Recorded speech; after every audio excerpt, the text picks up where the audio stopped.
Hello everyone, this is Tim, and this is going to be a video response to the 5 RPG facts tag that went around about a month ago, I think. It's just taken me a while to get the reply out.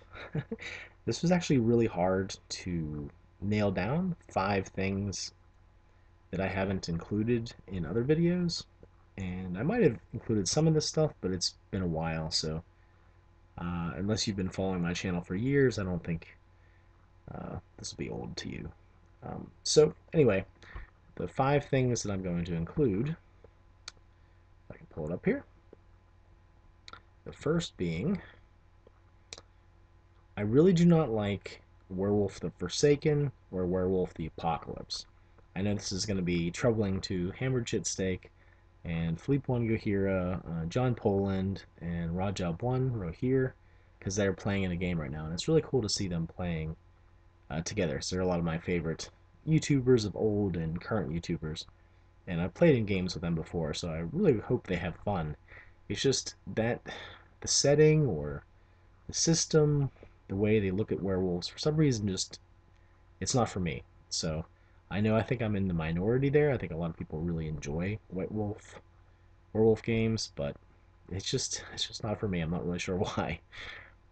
Maybe it's the environmentalism, like eco terrorist vibe, especially of like the old world darkness. But I don't know. Maybe it's just I think werewolves should be more like cursed and violent and less in control, perhaps. Like the old classic style werewolf, lycanthropy being like a bad thing.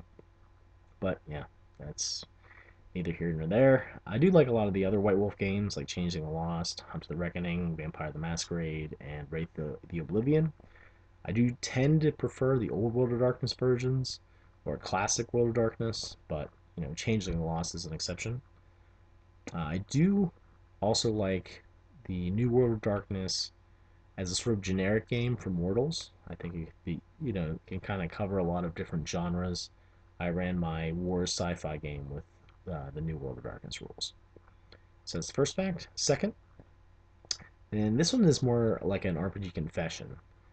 I have included rape in a Firefly and Serenity game that I ran in the past without really fully understanding the implications and consequences of doing so. I was kind of young as well. I didn't really understand. I think you don't really mess with that unless you really have an understanding of the players and if they've all signed on for something like that. And this was nothing of the case. It was sort of a lighthearted, Firefly game. Yeah, I know there's the Reavers, and I think maybe that's what steered me a little wrong. That one quote about what the Reavers do to those that they board.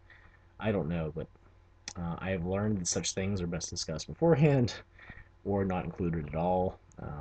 As a GM, you're going to make mistakes, and this was a big one for me. It really bothered me after I'd done this. It's definitely one of my RPG regrets, and I really wish someone would have told me back then to tread lightly on this topic or to not use it in the first place, just stay away from it. And later, funny enough, I learned that it really didn't bother the player, but I assumed it had, and I think it actually beat me up more than it did them. Just me using it, and I felt like a terrible person for including that in the game. So yeah, so I learned that in the future to either not include it at all, or again to talk about it in the first place before a campaign even starts, if it's something that should be included or not. Uh, I would think in most games that probably shouldn't be brought up or included. So yeah, there's that. Number three, I just can't seem to get excited by Fate or any of its related Fate games.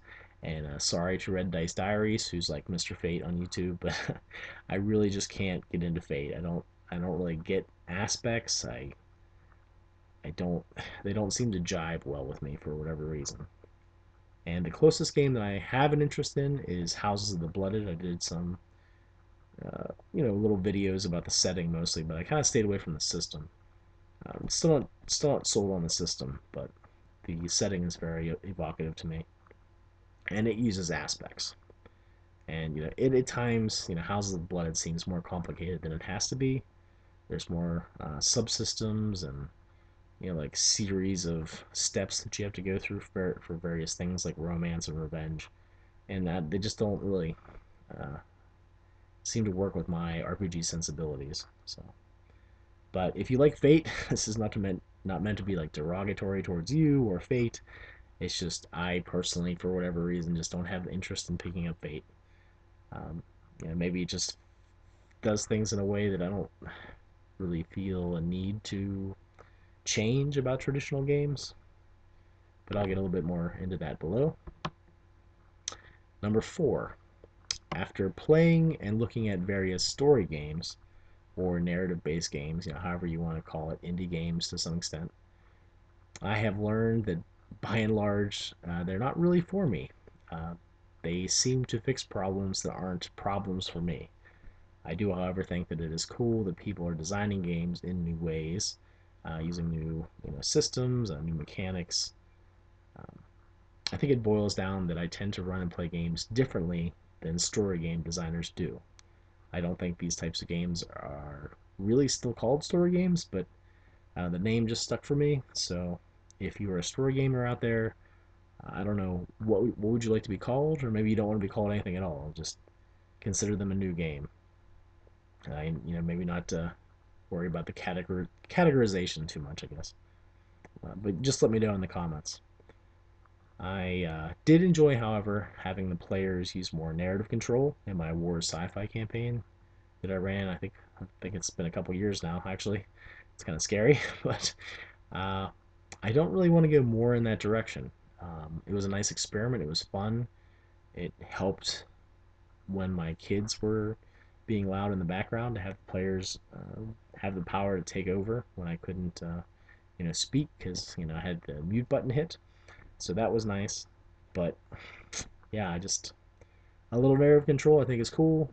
Too much, and I just sort of get cold. I don't seem to enjoy myself. So there's that. And last but not least, writing an RPG adventure is hard. Perhaps it would be easier for someone that has more skill with writing. I have been working on an adventure that's systemless called Mercanto's Lair for over a year now, and I really did not expect it to take this much time. I spent a lot of time reading and rereading and revising the actual wording of the room descriptions. It's sort of a dungeon crawl esque thing, mega dungeon level, I guess you could call it.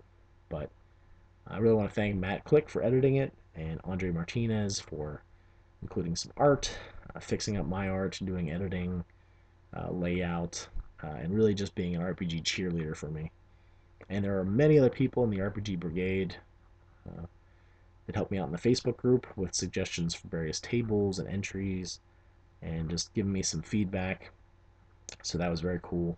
But it really showed me that to, to write something, you can do it by yourself, but when you include other people, all the different viewpoints really make a product its own. It sort of has a life of its own when there's so many, fingers in the pie working on things. So that was cool to see, and I think that the final product is a lot better than it would have been if it would have just been, my mind working on things. So thanks to those guys for helping me out and working on things.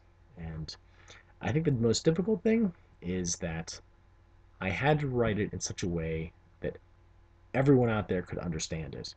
It's not just written for me, in my sort of Tim shorthand where, there's a lot of wiggle room for improv. So I had to flesh it out to the point where it would hopefully make sense to anyone who sat down and read it. So that's probably the hardest part for me, I think, of writing this adventure was that, I just had to make it so that it could appeal to people on different levels or different wavelengths, however you want to call that. But I'm sure improvisation will happen for those who actually get the adventure when it's ready and able to be downloaded. I'm guessing it's going to be pay what you want on DriveThru RPG, but I'm not sure yet. Might have a small price tag. But yeah, those are my 5 facts. So it's to tag people. I think at this point, though, if you haven't been tagged, consider this a tag. So if you would like to do a video about 5 RPG facts about yourself, please feel free to do so. All right, everyone. This is Tim, and I'll talk to you later.